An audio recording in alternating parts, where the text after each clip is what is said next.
about to race. Lights are going red and off we go. And there we go. See Malone having a good start. McGillivray in second place, coming through the turn one.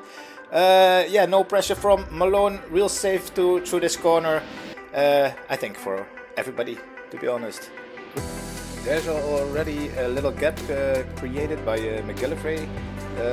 So Ma and Tage and the rest are following the leaders from a little distance there.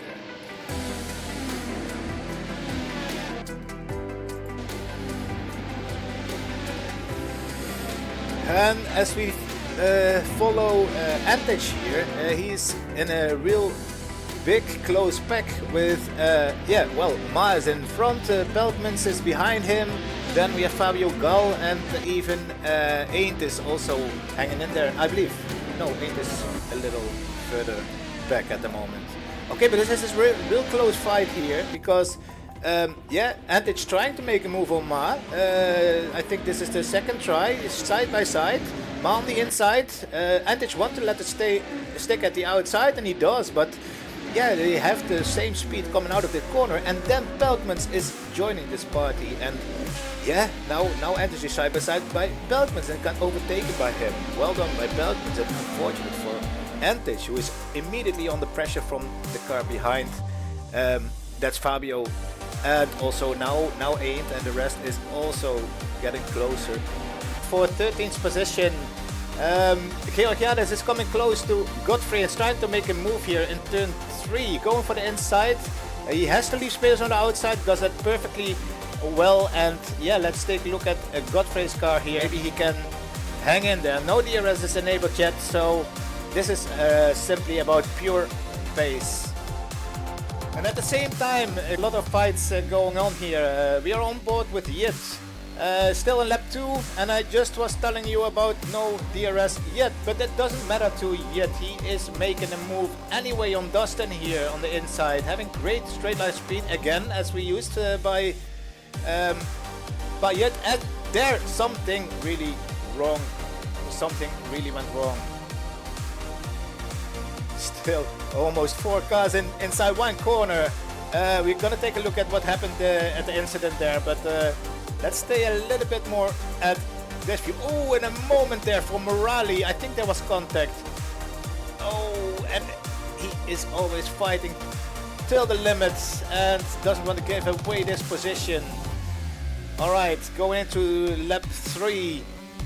And I think they settled a little bit for this lap now, so now it's the perfect time to go back to that incident. As Morali is making a move on Eend here. Yeah, coming to that fast chicane. Fabio Gall is in front of him and making a little bit of mistake by himself. Spins his car around. Morali tried to avoid, and actually he does a pretty nice job to, yeah, avoid any contact here. He's not the only one, because Eend is also having troubles here with this incident. Having to brake real hard, is blinded by all the fog that's going on here. Yeah, the experience of Eend is making him, yeah, avoid any contact as well. So beautifully done, but unfortunate time loss about this for this drivers here involved in this incident. After this incident, Valdemar Chandel, driving for MRV Motorsport, is coming close to Morali and trying to make a move. And well, he's really much at the inside here, so that's compromising his corner. And I don't know. Wow, happening a lot. I want to know if Morali could take some avoiding action, but yeah, we'll take a look at that later as a steward. Alright, and then we go back to Beltmans, because he really is closing into Viana Ma and going for the outside here, having more overspeed, and wow, goes a little bit over the grass here and makes contact there with Viana Ma. Yeah, we have to take a look at that some more. Beltman's on the outside here. As you can see him coming at the outside of Ma here. He's going to the grass a little bit, that's true, but yeah, they are side by side. And yeah, well, I have to say Ma needs to leave a little bit more space. Yeah, when you're side by side just before a corner. But the story is not totally done there, because this was actually a netcode thing here. There was not real contact.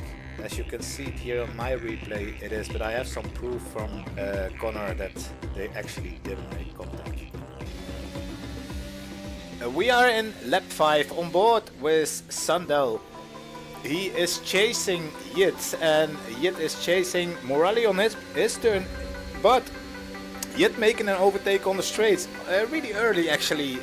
Morali made a little mistake probably, or yeah, because now Yit has the double DRS, also Sandel has DRS, and Morali making another mistake and having to go on the brake to avoid an invalidation of the track limits.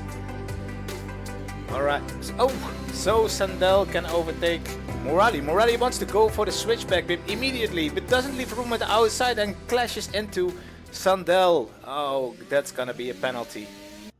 On board with Dooley here, following his teammate Keohiades real close, and they both can see the incident between Morali and Sandel happening before their eyes.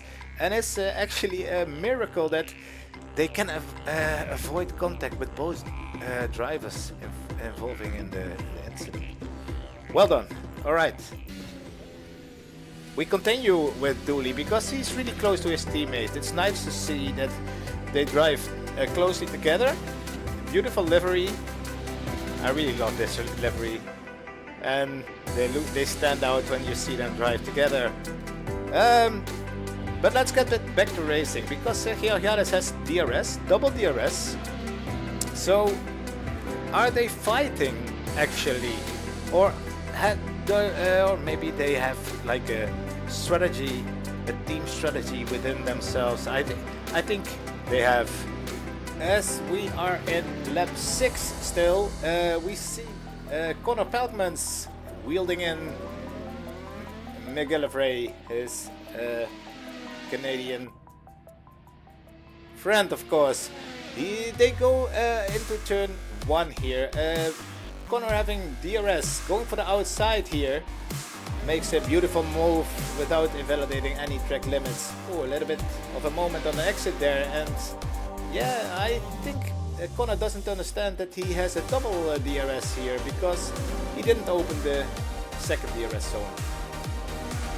Alright, for the viewers it's nice to see, because maybe McGillivray can hang in there and do something back, because the DRS of this long straight is also the double DRS, as we know, at least we all, except Connor. Sorry mate, but yeah. Cameron again a pole position here. Yeah, Cameron having DRS, but he's not coming closer. I think this is a well management of the ERS from Connor. We skip a little later, turn 1, and a slight moment from Cameron there, and yeah, he loses control of his car, and in lap 8 he is making Connor spin. Going on board with McGillivray here. I don't even think he wants to make a move, just a fake move, but then outbrakes himself and trying to do everything to avoid contact, but having a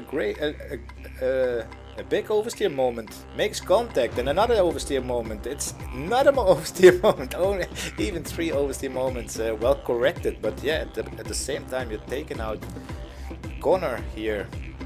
Well, I have to say the respect on track is great, because he's waiting for Connor here to give back the position. Luckily they can continue, but this is costing Connor some time. It's 10 seconds now from the gap with Malone is now 10, almost 11 seconds. Maybe let's see if he can do something about this. As we are on board here with Morali, closing into the Team Rocket guys. Oh, having a big oversteer moment, but corrected car well, and yeah, I think he is still within the DRS. It's close, but oh, and goes over the grass on the outside just before the corner here, and spins his car. That's so unfortunate. Well, waiting for a nice position to rejoin, that's nice, but you did so good in the practice, and now unlucky mistake again. Alright, we are at lap 13. Yeah, looking at Antich chasing McGillivray. He's chasing McGillivray for a couple of laps now. Yeah, he is on the medium compound of tire, McGillivray on the hard compound of tire. So I think at this point McGillivray has the benefit of the advantage of the tire. But still, Antich is making a move with the DRS on the outside. He probably saved some ERS because the last couple of laps he couldn't do it, and now finally he's past him and trying to get out of that 1 second DRS window. Alright, as McGillivray has a big lockup and he's helping Antich in this way. So yeah, at least for this lap the fight is over for now. As we are at the end of lap 14, we can see Morali is really close to Sandel. They both enter the pit here. Sandel hanged in on the super soft compound tire up until this moment, and Morali is going for a move in the entrance of the pit lane. Wow. Well, yeah, I have to say, it is actually legal. And then Ain't is also going to the pit, but has a problem here. Yeah, I don't know exactly what happened there, but yeah, we can see Morali exiting the pit first, rejoining in 9th position. Alright, we're looking at Malone, the leader of the race at this moment. He is 7.5 seconds in front of the number 2, Connor. But the distance between the two was actually 11 seconds before. So Connor is wielding in Malone, slow piece by piece, but we discussed this already a little bit. Yeah, Malone is on the medium compound tire, Connor Pelkmans is on the C2 tire, the hard compound tire. So the switchover point was, yeah, way past. Then now the benefit of the tire is definitely for Connor. So the gap is closing in 6 seconds right now.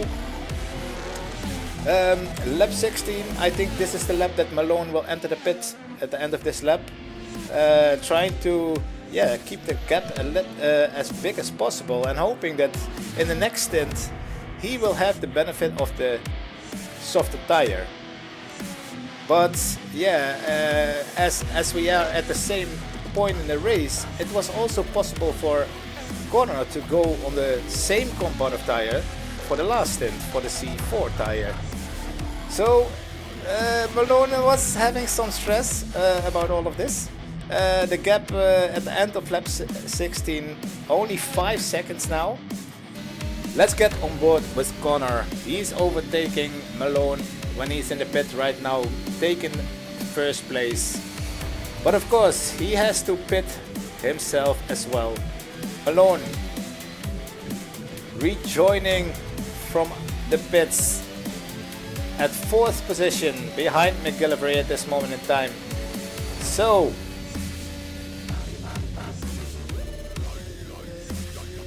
he is in a hurry to overtake McGillivray, of course, because yeah, he doesn't want to lose any time.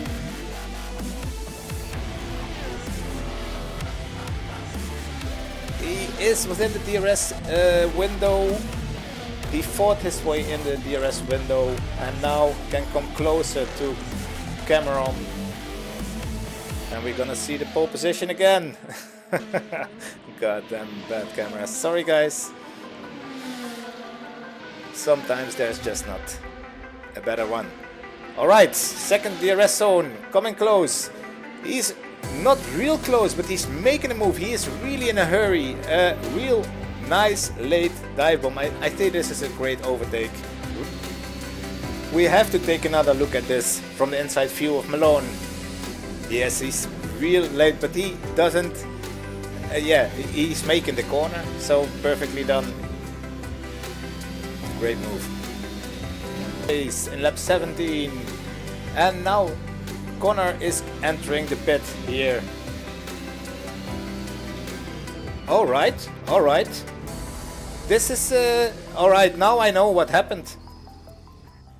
All right, yeah, this is a real eye-opener for me, and I just thought about it a little, but yeah, the normal penalty for invalidating the pit lane speed limit is actually a drive-through, and I don't know why he didn't get it, but as we can see here at the speed he's going, he's 190, just pushing the throttle 200 kilometers an hour when you can only go 80, so this is a drive-through.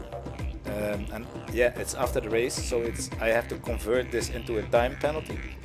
But yeah, that's gonna be a big one. All right, S. Malone coming up to the straight at lap 17. Yeah, he didn't expect Connor to come out of the pits at the same level that he was. So of course not. So he was thinking like, oh, that's a back marker. And why is he not letting me through? And I'm still fighting real hard here, and then finally I, and also Connor by the way, noticed like, oh, we are fighting for first position here. But yeah, now we understood what happened. So it's not real harsh to get a time penalty of 30 seconds for this, and I can tell you exactly why. Because every DRS that Connor was having from Malone after this point was actually illegal, right? He's saving a lot of ERS in an illegal way, or yeah, at least illegal. You have to accept the time penalty. It's a drive-through, and yeah, when I cannot give it in the race for whatever reason, I don't know what went wrong there, to be honest. But yeah, a 30-second penalty is the only thing I can do. So yeah, again, let it be a lesson or something. I don't know. Yeah, I do know. Let it be a lesson. All right, beautiful camera angle here. Actually, like I really love this. But yeah, then again, like there was a big fight coming on between the two leaders here. Malone on the softer compounded tire. Connor Pelgrim's on the C3 compounded tire, but having DRS all the time here. Malone fighting hard for having DRS on back markers, as we can see here. So yeah, but still, yeah, when you have DRS, it's so powerful on this track. Let's be honest, it's two double DRS zones, 4 DRS zones actually on this track. So that's a huge advantage, and Malone just didn't have the chance to fight Connor off while there was time in between of them. So yeah.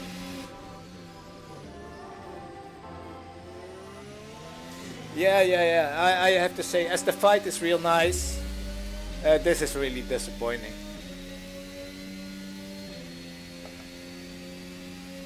I'm not sure if I can enjoy the fight. Oh, but this was actually a real tricky moment. We're gonna take another look at that. All right, Godfrey is exiting the pit here in front of Malone, and of course he is in front enough to take this corner. So, but yeah, Malone is wanting to anticipate on this and going for the inside here, but suddenly Godfrey switches to the outside here, and that's really so tricky, and Malone really needed to go on his brakes. Luckily he could like block Connor at the same time, but yeah, yeah, I know it was in the best intentions from Godfrey, but yeah, stick to one side, please. Yes, and yeah, for the rest of this fight, it has been covered in the stream already. I think I was looking forward to doing it on the replay, but yeah, this is simply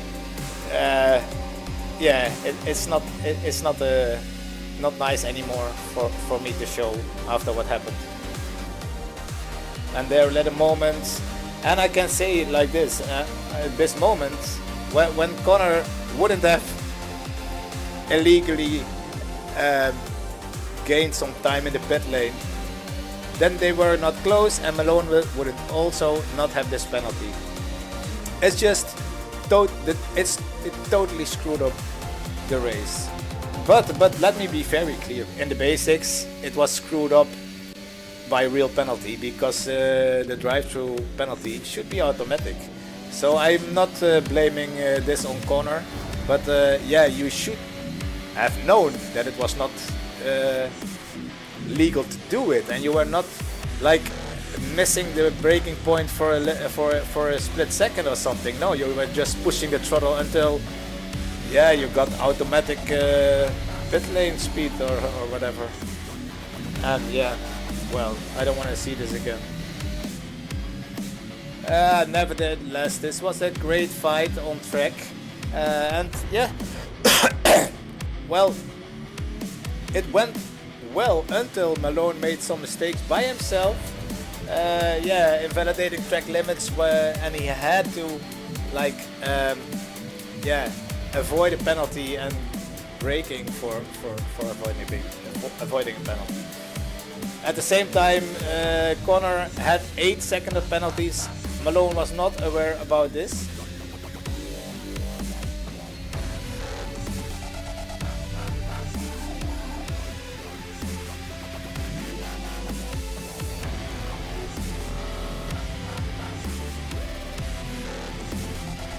Alright, at this moment Malone was hoping, because he was in front at the first part of this DRS, yeah, dual DRS, that he was able to get out of the second on the softer compound tire, but it was not possible. The pace was just too close, and the DRS covered everything off. And yeah, just hoping I have some DRS from back markers, but I didn't have it this time, as you can see. So, but yeah, again, we all know what happened in the end. We can look at the stream. There is the mistake from Malone, a very big moment, by the way. That was the first, but the fight was not over here. But then afterwards, I invalidated track limits 3 times, and I had to go on the brakes 3 times. So I want to close the replay now. The outcome of the race is totally different now. Malone is taking the win. McGillivray is second, and Connor will still be third. Alright, still hope you enjoyed it. The total race was not what I wanted it to be, but the fight on track was amazing. So looking forward to the next. See you guys soon. Thank you for watching. Bye bye.